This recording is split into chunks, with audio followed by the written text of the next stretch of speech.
Welcome to our annual ESOP Podcast Summer School series.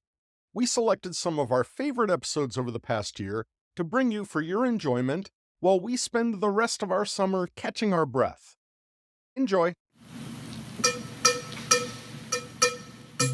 Welcome to the Owner to Owner podcast with your host, Jesse Tyler, part of the EO Podcast Network. Welcome to the Owner to Owner podcast. This is Jesse Tyler, your host. I do this podcast for the EO Podcast Network for Brett Kiesling. He's been an advocate of employee ownership for years and has recorded hundreds of episodes across the stratosphere of the employee ownership world.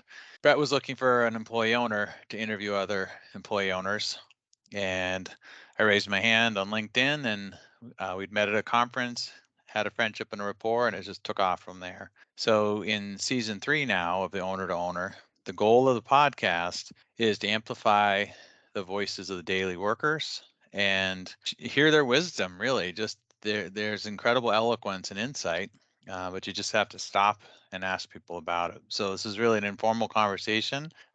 We have Mike, Anna, and David from King Arthur Baking Company. I'm going to have them introduce themselves in a second. I just wanted to sort of set the tone, and we will say a couple things is I do have some bias and brand loyalty. We are 100% King Arthur family and have been for 4 years. There's King Arthur products to bake with and feed your family, and then there are other things in the shelves around them. So I will acknowledge that.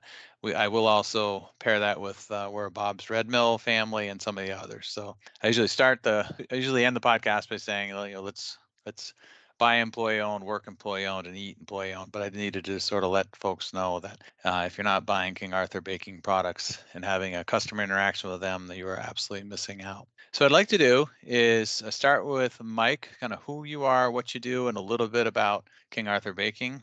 And then we'll go to Anna and Dave and start talking ownership if that's cool. Mike? Yeah, thanks so much, Jesse. So excited to be here. Glad to hear you've had, good experience with our products.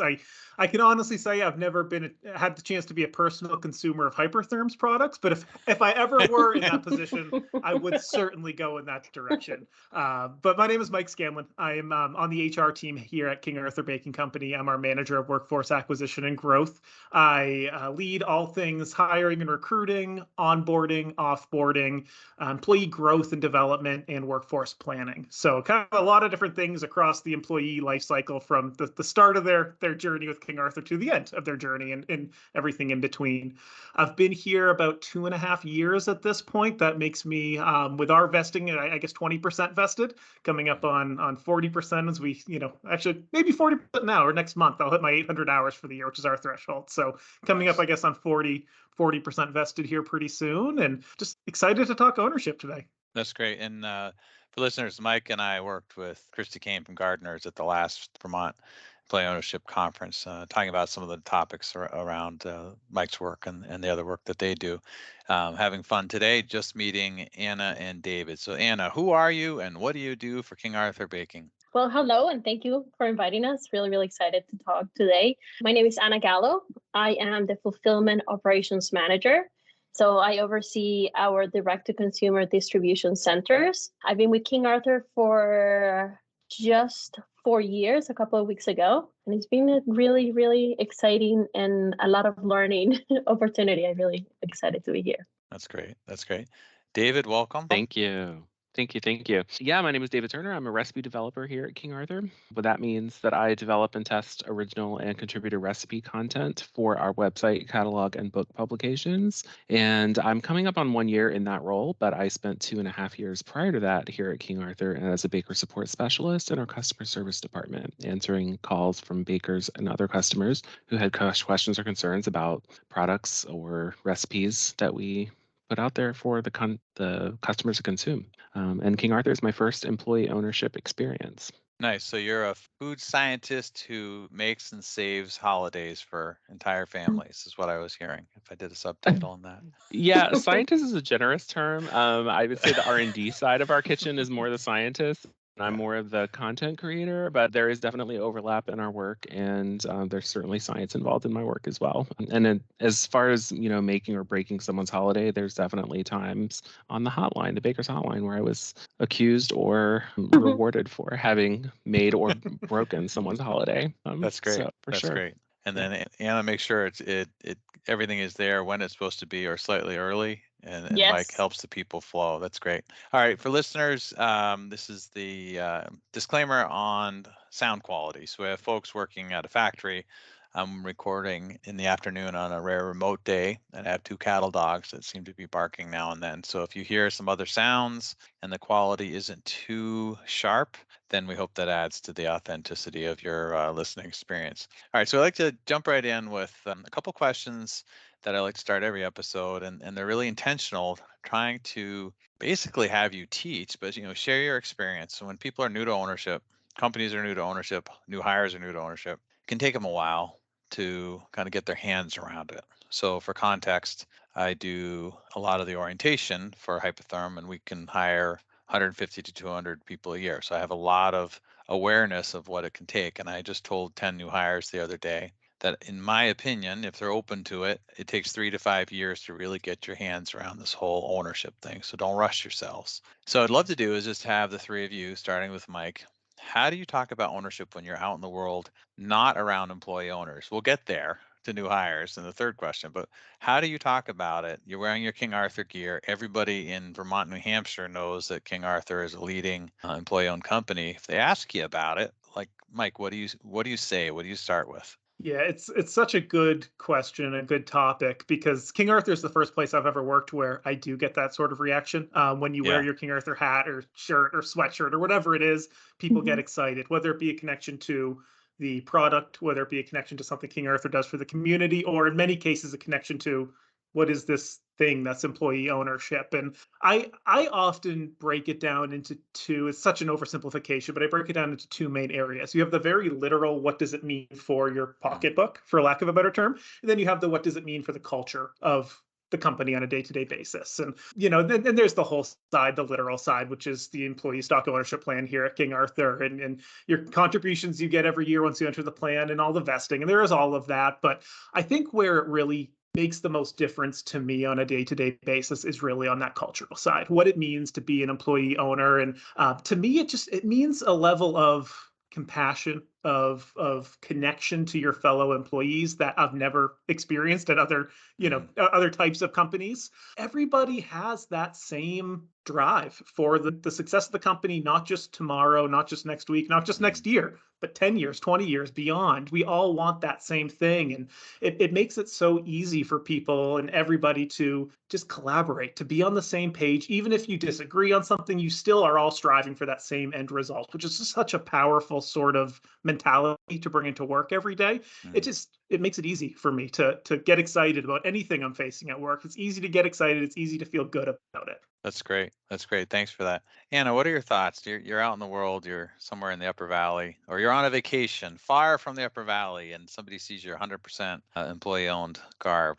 How do you talk to them about employee ownership if they're curious? To me, it really has to do with the amount of care that goes into a day-to-day works that we do. So one of the things that I'm very lucky to have is that I have a really large team, or get to work with very large teams that fluctuate throughout the season, especially throughout the year. And when we get to peak season, we get a lot of seasonals. To see how those are working on a day-to-day, like the amount of care that everybody puts into making sure your order is taken care the best possible way so it arrives to your house, is like nothing I've ever seen before, ever. Like there's so much care, because we all know that it's going to come back to us, because we're all proud of what it is that we're doing.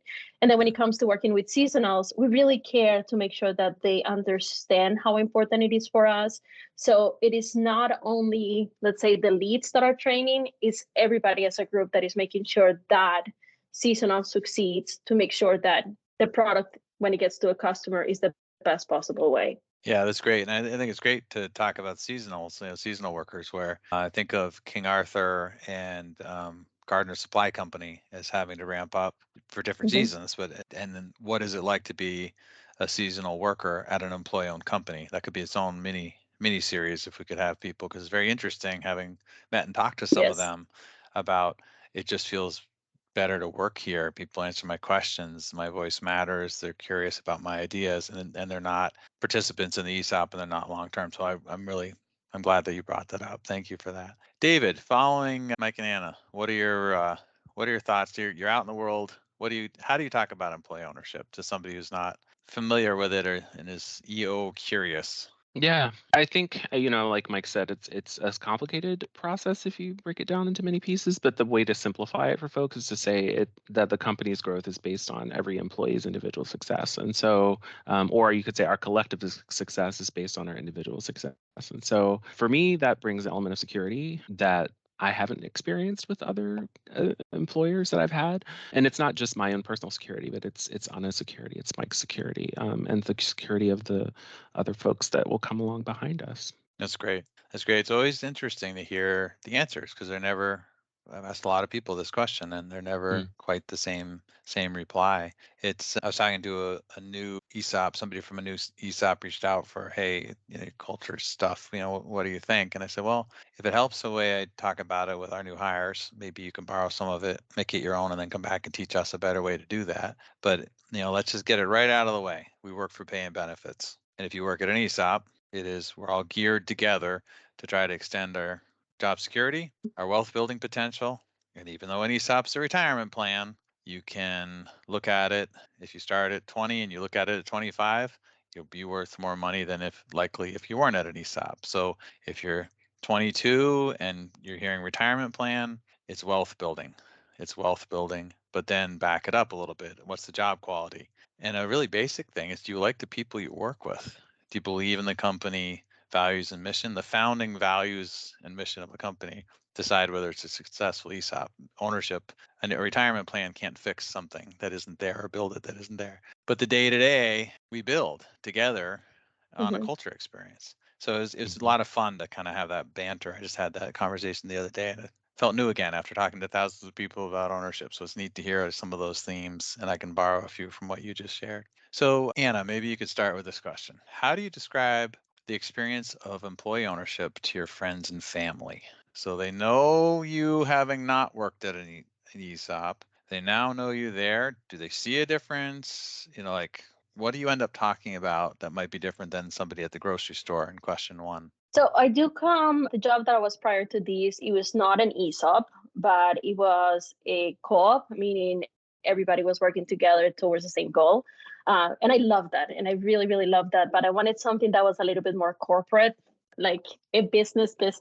So finding King Arthur was like a perfect match because I get to really, really work hard to make a company successful while at the same time working with people that I deeply respect, that I can see myself retiring from this company, and that everybody around me is working towards the same goal. So I try to explain that to my friends, and it's always hard, like, one, that you kind of really like your job, that you're working with people that you really like, and that you kind of said that, yeah, this may be the place that I'm going to be for the rest of my life. So yeah, that's usually how it goes. Yeah, that's great because it's an interesting subset of an experience where a lot of people, after they started a healthy ESOP, successful ESOP, their friends and their family, if you talk to them about it, they observe a difference in behavior and outlook and experience, and so it's very interesting to hear a little bit about that. I didn't realize you had worked at a co-op before, so you already had a little bit of an insight into the sort of worker equity and Yes. empowerment.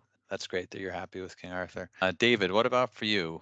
Friends and family, how do you talk about ownership? Yeah, I think the retirement piece is the one that resonates mostly when I talk with friends and family because for whatever reason, there are multiple retirees in my friends and family orbit. So when they find out that I'm working for an ESOP, they are like, oh yeah, wow. They just get really excited that I have that separate retirement stream happening for me along the way. And it's obviously very exciting for me as well. So, and Mike talked about the pocketbook aspects of the ESOP earlier, and I think that's part of how I distill it down for folks a lot of the time, friends and family, because they are really mostly just concerned with my success and making sure that I'm setting myself up well for retirement. So yeah, I focus on those pieces when it comes to that group. That's great. It was very different to work your career knowing that you were doing the right things and working for a company that's also investing in your retirement. So, the whether you have enough or not gets potentially more intense as people are, like what I see at our company, people are a little bit more 50s, maybe they're getting a little bit more later 50s, far more focused on how am I doing, how's my pacing, did I use the company estimate calculator for what I'd have, do I work with the financial group or whatever. But it's just different if you know that you're doing the right thing and your company has got your back. So it's a For sure. a common thing in ownership is how do you talk to brand new employees about what's really a retirement plan. And so I think a little bit of what you were sharing is sort of in your friends and family, people could borrow that to kind of talk across different career tenures and ages. Mike, I'm going to shift the question just a little bit. I'm going to move you on to coworkers, being that we have the talent acquisition guru in the house for this question. How do you, I'm going to add another layer I don't usually add. So how do you help new coworkers understand ownership? And if you're willing, how do you like, what do you say to coach hiring leaders and teams, to help the new King Arthur baking associate come into the ownership, understanding it, really getting their hands around it. So how do you help a new coworker? They just fell out of the sky. It doesn't matter on age, but I think sometimes it can actually be insightful to see what comes to mind. Yeah. I mean, looking back to something you mentioned earlier, Jesse, that the first thing I always say is it's a process. It can't and won't happen overnight. It's not one conversation, it's not two conversations, and it's probably not even five. So it's going to be a process. Our goal is to begin that process from the first conversation, the first interview. So within my first, my or someone on my team's first phone screen with a candidate, we are talking ownership. The really cool thing is, in many cases, the candidate's the one who brings that up. Not always, but usually that is the case. And we get the chance to really kind of, take an already exciting topic to them and make it even more exciting. In other cases, it is presenting something new, and that's okay too. So that's where it starts. It's going to continue through the interview process. I think the idea of ownership is something that is present in our interview process, and for better or worse, I've noticed in my time at King Arthur, we can sometimes have longer interview processes. And I think that really does come back to ownership. It's because so many different roles are so closely involved in different areas. There's always that opportunity to meet a lot of different people in the process because they will be interacting so closely with so many different people. So that feeds into the interview process. And then once they get here, of course, that process continues. From day one, we're going to talk to them at a very, very high level. I'm a big proponent of day one. You're not retaining anything, by the way. So we kind of lay some foundation. But day one at a new job is a big day, right? You're not going to retain a whole lot. So we're going to start to lay the foundation. We're going to carry that through till we do on-site orientations. That's where we're going to start to really dive deeper into the cultural and financial. And then, as you mentioned, there's of course a very high role with the manager into all this. The manager is going to continue that journey far beyond anything I do from my side on the HR side. The manager is going to really be that advocate for what ownership means on a day-to-day basis because they're the ones working with the new employee on a day-to-day basis. That's great. Anna, what are your thoughts on this? So I can talk from my experience when I was hired to work here. I applied.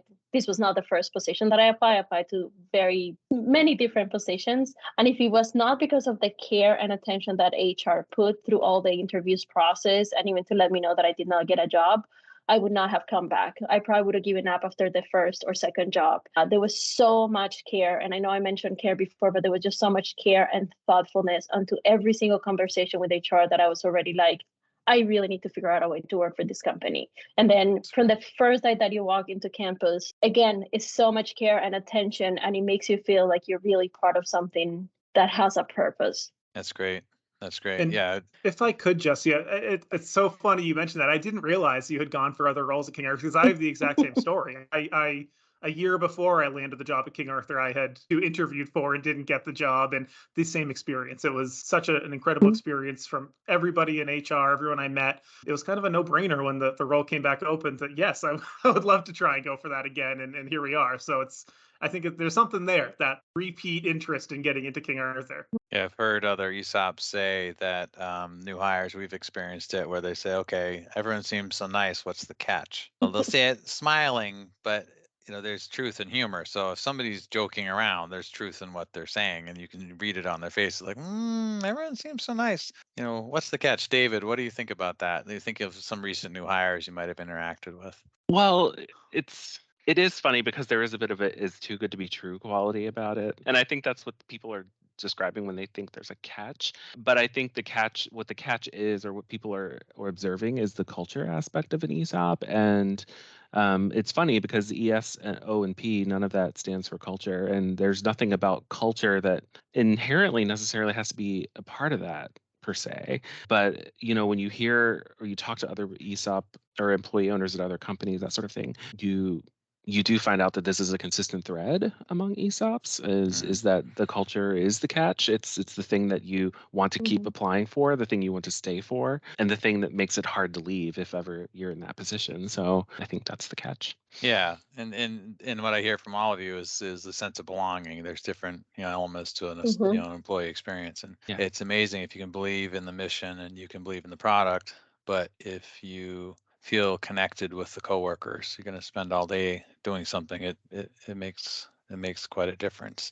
And what's really interesting with ESOP, so if it helps you at all, on the first day, I said this to the 10 I mentioned that we just brought on. I was like, listen, this is a great place to work, but it doesn't mean it's an easy place to work. If you wanted your voice to matter, you wanted your ideas to count, you're going to have to get used to somebody saying, why didn't you put that idea in the continuous improvement database? 3 other teams might benefit. What is going on? Why didn't you put that in? And that's sort of a flip from people are used to. And I mentioned this often on the episodes, but I mentioned it on day one as well. Is people leaving other companies usually aren't pretty thrilled about their experience at that company, and so it can take them a while to kind of get their sea legs and trust. And so I think Ana, you brought that up first. Just you kept mentioning trust, and a lot of ESOPs, when you talk to more and more people, they run their companies on trust and care and values and mission. But the trust usually comes out first, which is really cool. It's fun to hear the nuances and differences of employee-owned companies, but it's wonderful to hear the themes as we go through. So I want to ask all 3 of you the big question. Ana, if you want to start us off, and then we'll go to Mike and David. What does ownership mean to you? It's a huge reason why I'm here. It means commitment to what I'm doing, like my regular day-to-day job, like my task, but it also means commitment to my co-workers and everybody that is around me, because we're all going to be part of the success of the company, which in return comes back to us. Nice. Mike, what does ownership mean to you? Yeah, really probably very similar, but it's kind of like purpose and greater meaning to what I do. I everything I do, there's that added lens of what it's going to mean for the organization. And it's not just about collecting a paycheck, because there's more to it than that. It is about the betterment of an organization that in turn is bettering so many lives of our employees, families, and so on, that there's just a lot of power there. Thank you. David, what does ownership mean to you?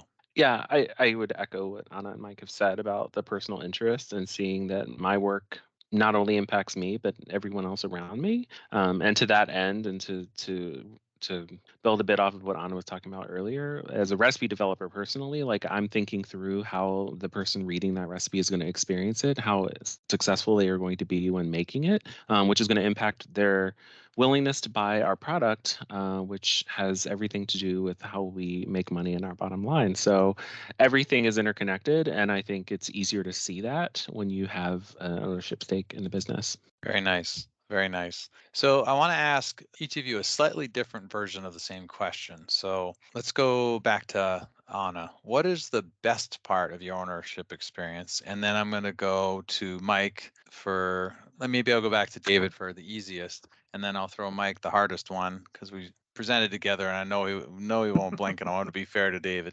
And Ana, what is the most challenging? What's the hard part? It's great that we like each other. It's great that we're wealth building, but what's the hard part? So you want to start us off? Sure. I think the transparency is great. I think that is probably for me is the best part, because you're not just seeing what is in front of you, you're seeing the whole company. And as a company, we are incredibly transparent. We have our town hall meetings. We get to talk about every single detail that is going on. We're pretty open book. And I think that is fantastic. Like I can see exactly where the road is and what is happening. That's great. David, I'll give you what's the easiest part of the element or the easiest? What comes to mind is sort of like it's just so much easier to work this way in an employee-owned company. Does something come to mind for you as like your go-to when you talk about the work experience at your employee-owned company? Well, I guess the easiest part of the ESOP is that I don't have to do anything. I'm already a part of it when I join the company, as Mike would explain on day one. So that's easy. But I hate to use the word matriarchal because I think there are undertones and overtones that come with that are bad and/or bring up patriarchal as a term, as Okay. sort of the foil. I feel like there's a matriarchal component to our company, and that's a particular environment that I know that I work well in. And so for me, I would say that's, I guess, the easiest thing for me is like I fit very well into that quote unquote matriarchal environment. And I guess if you want to build out what does matriarchal mean, for me, it's about just sort of the caring, the willingness to nurture, the care to make sure people actually understand and have buy-in. And I vibe with all of that. That's great. It's amazing how much Yeah. more work you can get done if that's the sense that you have and that's what your work experience is. Right. All right, Mike, I'm gonna flip the coin a little, make you work a little bit potentially here. What's the most challenging element of ownership? What comes to mind for you? Yeah, I think to me, we've talked a lot about what ownership is. It's kind of the flip of that coin, what ownership isn't. And what I mean by that is the concept that not everything is going to go exactly the way I or any other employee is going to want it to go, from business decisions to any sort of decision or process that's put in place. And understanding that, to me, that is ownership, understanding why something, maybe this isn't my personal belief or my personal preference of how this goes, but I understand why, as an owner, this has to be this way because it's for the betterment of the company overall, or it is the right decision. And of course, understanding that your voice is always heard, but at the end of the day, too, business decisions do have to be made. And there's no scenario where everybody gets everything they want in every decision, right? We all know that. That's the reality of it. But that can sometimes be, I think, a challenging concept to wrap your head around as an owner. I am an owner, and yet it doesn't mean that everything I want every single day is gonna go that way. So it's a hard balance to strike. I think once you can find it, that's kind of that journey, maybe, is understanding it's not going to happen overnight and understanding that, but it can be a hard balance, and it can be hard for me and for, I think, I would imagine anybody to really get your head around what that means. Yeah, I appreciate you going there and tackling that one. It's interesting to see how people navigate kind of figuring out what's that limit. You're 100% employee owned. It doesn't mean that somebody in one role gets to tell somebody in another role what to do or how to do it. It's good to ask questions, but it doesn't mean you need to be challenging each other all the time. People still need to get their work done. So I find that nuance really interesting and how different companies tackle that. So I want to come around the horn and ask the same question for all three of you. Today, in this moment, in this conversation, if you had to boil it all down, like I know you sell maple syrup, so you start with 40 gallons of sap, get it down to a gallon of syrup. You start with our conversation, you boil it down, and you got a form, an old-fashioned form and a pen, and you had 3 slots you could fill in to describe employee ownership. Ana, what 3 words would you use today? You could reduce it to 3 words.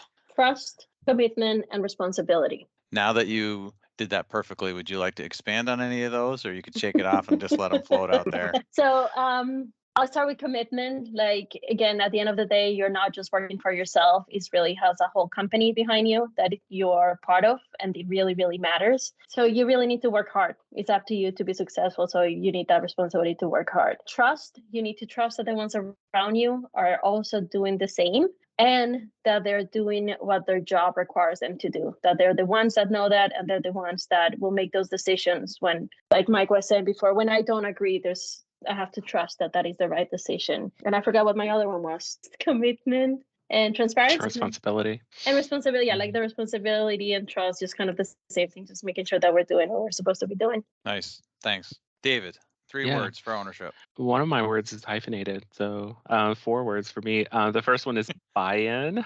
That would be my hyphenated word, meaning that I have buy-in in what's taking place. And hopefully all those fellow EOs around me do as well. Vestedness, it comes up as a word for me, and that's not necessarily vested in the ESOP term it's used as much as vested invested, I suppose, in the success of the company. Like, I feel like we all have a vested interest in that, literally and figuratively.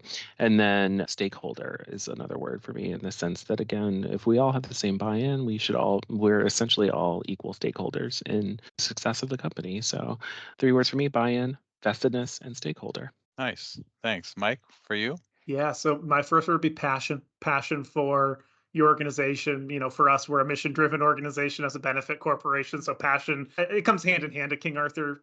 Employee ownership comes with the values of a benefit corporation. So passion is number one. Number two for me is understanding. A lot of the same themes as I think what Ana and David are getting at, but understanding of taking the time to understand the business, to understand each other as fellow employee owners, to understand the decisions being made is really impactful.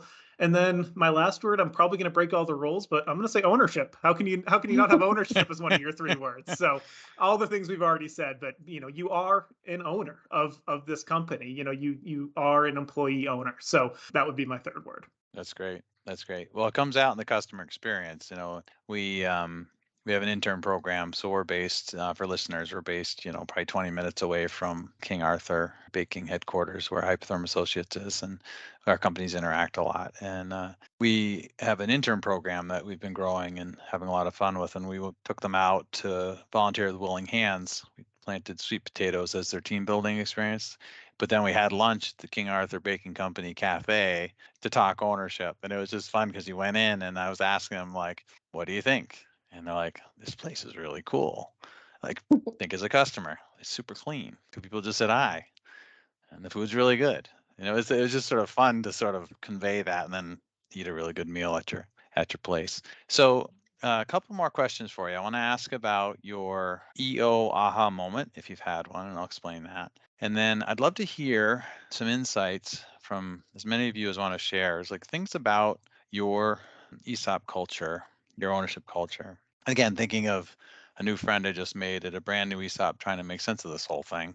We do this podcast in kind of service to them. We want your peers out in, ESOP land, employee ownership world, to hear their peers, hear their voices. Hey, that reminds me of somebody. That's that sort of idea. So knowing that you have a lot of really cool activities, I wanted to give a little bit more time than I usually do for that second question. So let's go to the first one here. Mike, we'll start with you. We ask all our guests to share their EO aha moment. It's not the first time you heard about employee ownership or when you started to like it. It's that moment where you said, aha, this is going to be a game changer. Have you had an EO aha moment? And if so, could you share it? Yeah, happy to.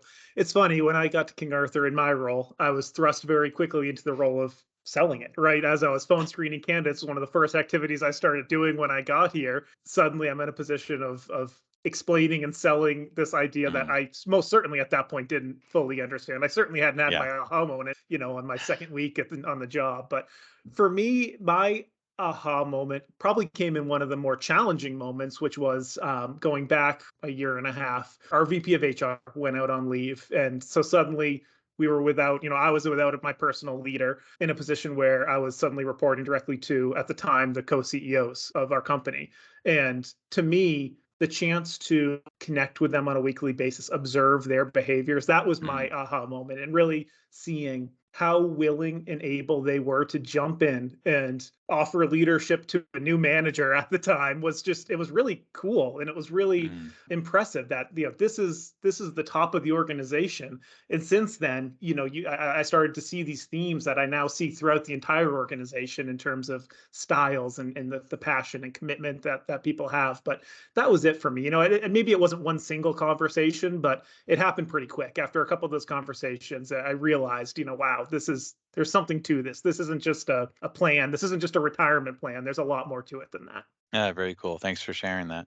David, have you had an EO aha moment? And if so, could you share it, please? I don't know if I've had an aha moment, but as I think about this question, what comes for me is whether it's sort of like Ana brought up earlier. This is like she could see herself retiring from this company, and I'm in this sort of position of questioning that for myself. Like, if is this my retirement company? And if so, then what does that mean for me long term? And if it isn't, what it does mean for me is I will absolutely be looking for an employee-owned company as my next opportunity. And that is not, I guess for me, that is a bit of an aha moment in the sense that I would not have considered that or known to consider that prior to coming here and working at an employee-owned company.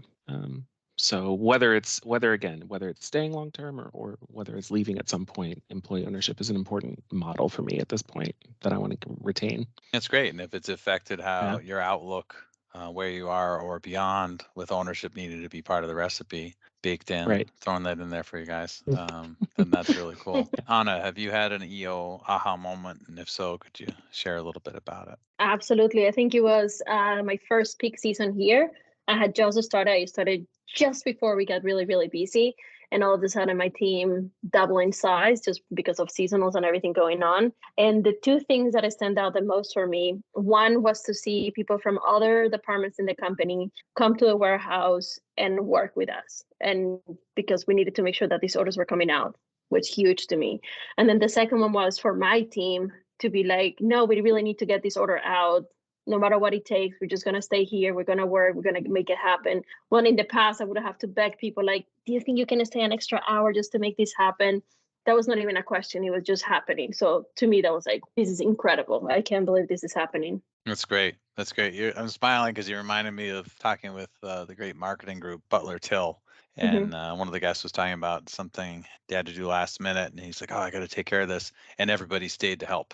And he's like, what's going on? Yes. Like everyone would run, but everyone's here. We got it done in like 20 minutes. It's a What's it's a the fun, catch? yeah, that's fantastic. I appreciate your sharing those. Again, just trying to help people kind of new to ownership, but also be renewed with ownership. You can get used to the way of working, and then 10, 15, 20-year tenure is not uncommon. It's much more common in any other form of ownership outside of any form of employee ownership. I mean, workplace. I'm sorry, ownership is different.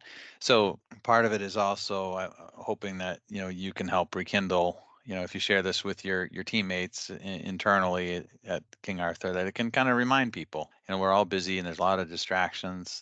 There's kind of I perceive a sense of tired and overwhelmed with most humans in the world right now. And if you can help kind of reset that a little bit with the great shares that you've had, I think that's a neat part of it. So I want to hear a little bit about what's something that King Arthur Baking Company is great about with employee ownership. What's something you'd want to share with a bunch of listeners? What's something you're proud of?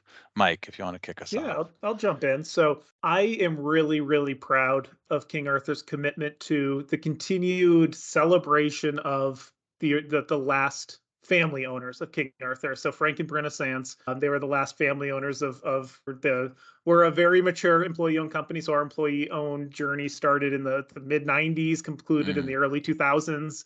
When we became 100% employee owned. So we're 2 decades into 100% employee ownership, which is crazy. And I was here for, just such a small portion of that. And yet the legacy of Frank and Brenna Sands is not lost. And it's not lost for new employees. It's something that is harkened back to just so often. It's such a celebration when you really think about it, for anyone to sell their their company to their employees. It's such an incredible thing. And as long as I'm here, I'm going to certainly make sure that never goes away. Whether they've been employee owned for 100 years, I want to still be celebrating Frank and Brenna Sands. I've never personally had the chance to meet them, but so many around King Arthur have and do know them. It's such a powerful thing, and I'm really proud that King Arthur continues that legacy. That's great.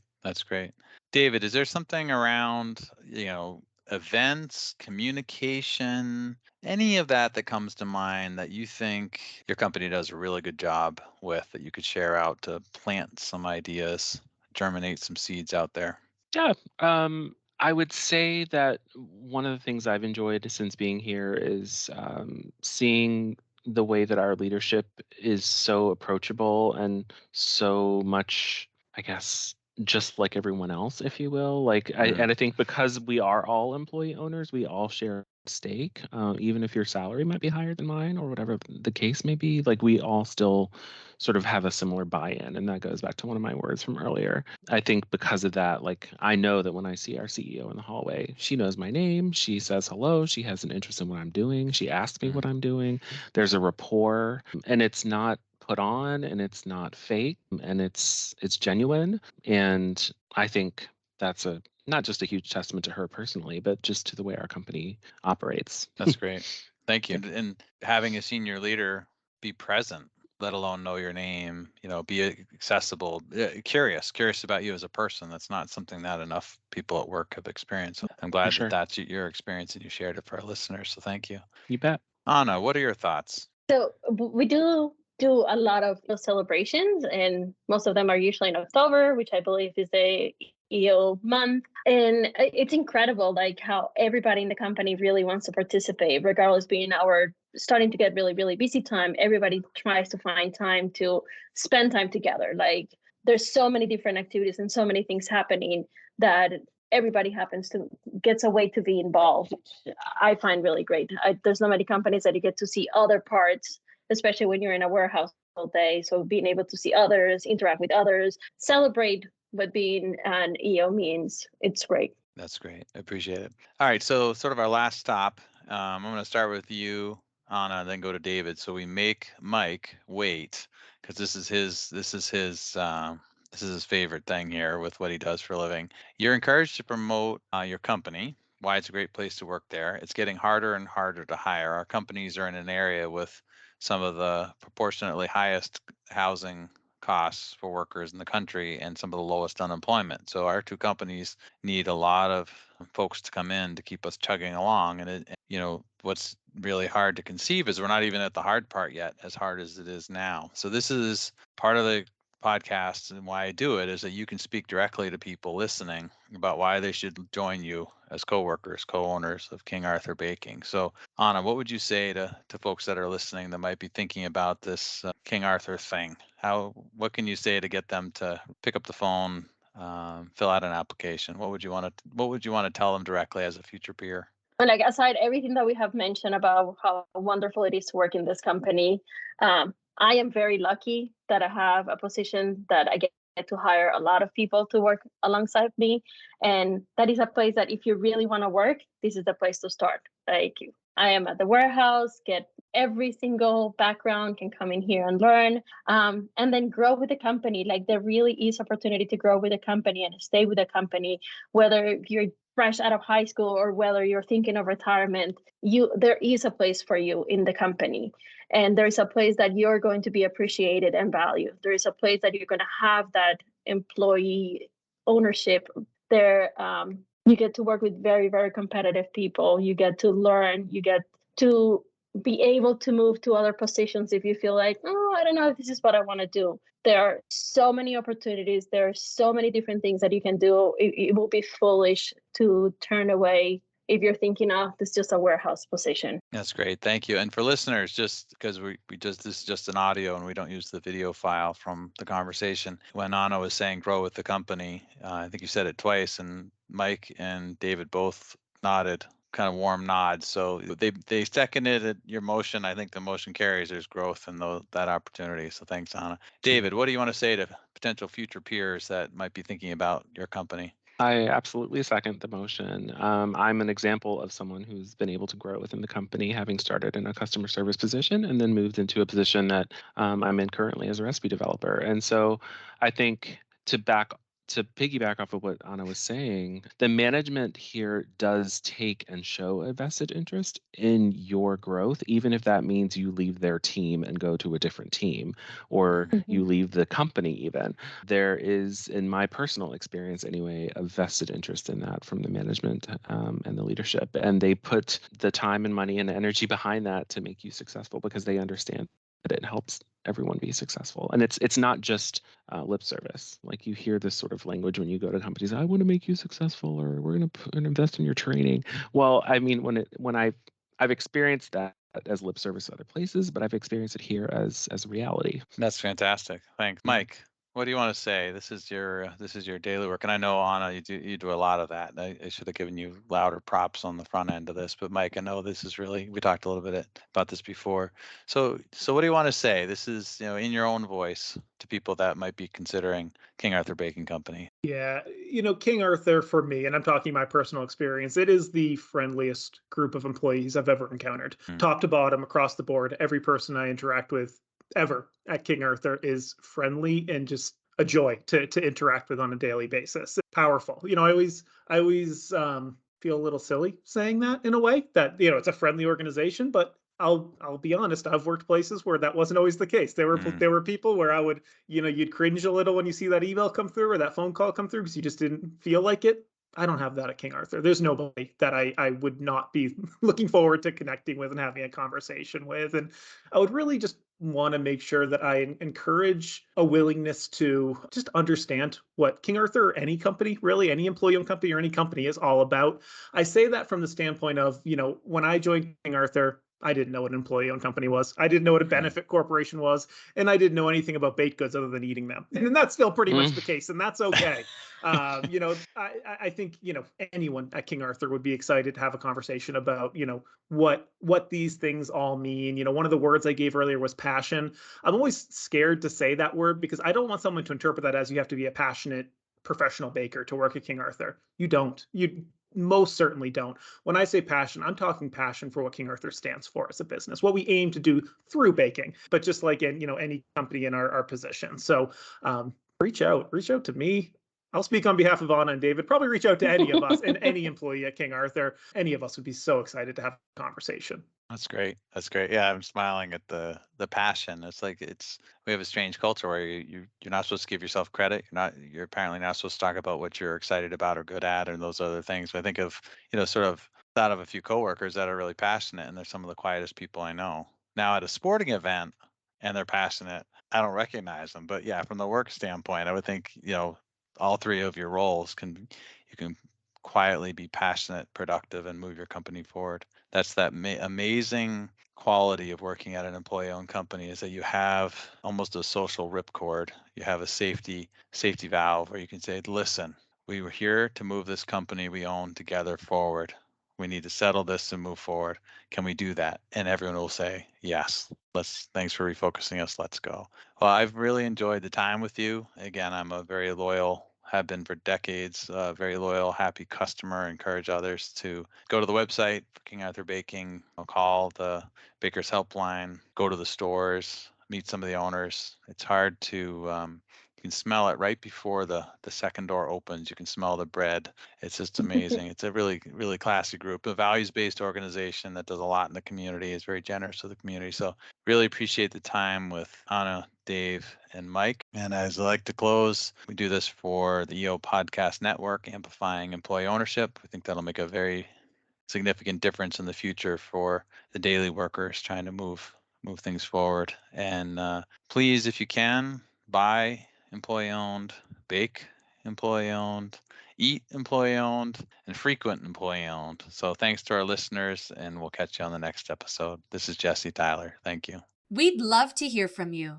You can find us on Facebook at EO Podcast Network and on Twitter at ESOP Podcast.